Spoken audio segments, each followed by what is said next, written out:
Jean-Jacques Mosconi, vous êtes le directeur stratégie de Total. Nous sommes ici à Houston à la conférence CERAWeek.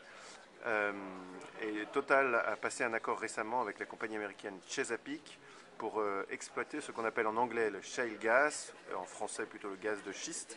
Déjà, expliquez-nous en deux mots qu'est-ce que c'est que ce shale gas. Alors oui, shale gas ou gaz de schiste, ce sont des gaz qui sont piégés dans des roches dont ils ont énormément de mal à s'extraire et les techniques de forage habituelles ne conviennent pas.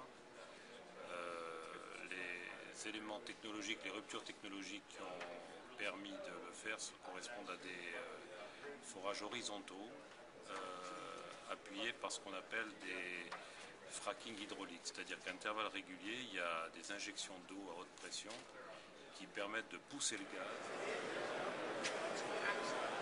On parle énormément en ce moment du shale gas. C'est un type de gaz très prometteur. La production a beaucoup augmenté aux États-Unis. Qu'est-ce que vient faire Total avec cette compagnie Chesapeake? Alors c'est vrai que c'est un nouveau thème très prometteur où les États-Unis depuis 3 ans ont fait beaucoup de progrès.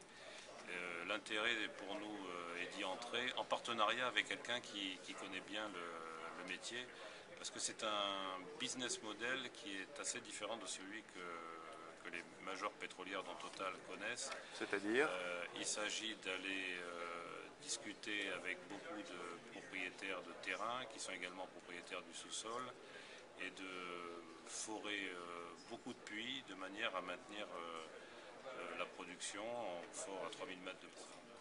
En Europe, on connaît déjà les champs de gaz de schiste? On a quelques idées, mais c'est vrai que l'idée aussi de ce rapprochement avec Chesapeake, c'est de tirer profit de cette expérience assez unique aux États-Unis aujourd'hui pour aller plus vite dans le développement de ces gaz de schiste. On a pris quelques permis en France, au Danemark, en Allemagne et en Pologne.